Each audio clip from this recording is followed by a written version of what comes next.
বিকেলে ভারতের হাইকমিশনারের সাথে বসছেন ইউনূস। আজ ঢাকায় নিযুক্ত ভারতের হাইকমিশনার প্রণয় ভার্মার সঙ্গে বৈঠকে বসছেন অন্তর্বর্তীকালীন সরকারের প্রধান উপদেষ্টা মুহাম্মদ ইউনূস। বৃহস্পতিবার ২২ আগস্ট বিকেলে রাষ্ট্রীয় অতিথি ভবন যমুনায় তাদের সাক্ষাতের কথা রয়েছে। এর আগে আজ বৃহস্পতিবার ২২ আগস্ট ভারতের পররাষ্ট্র মন্ত্রণালয় এই বন্যা ইস্যুতে একটি বিবৃতি দেয়া। সেখানে বলা হয়, বিভিন্ন মাধ্যমে বাংলাদেশের বন্যার কারণ হিসেবে ডম্বুর বাঁধ খুলে দেয়াকে দায়ী করা হচ্ছে। আদতে সে কথার ভিত্তি নেই।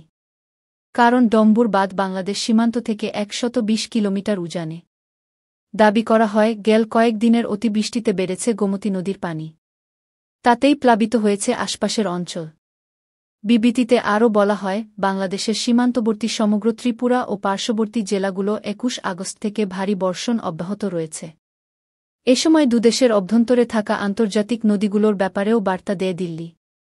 বলা হয়, ভারত ও বাংলাদেশের মধ্যে অভিন্ন নদীতে বন্যা একটি যৌথ সমস্যা, যা উভয় পক্ষের জনগণের জন্য দুর্ভোগ সৃষ্টি করে এবং এর সমাধানের জন্য ঘনিষ্ঠ পারস্পরিক সহযোগিতা প্রয়োজন।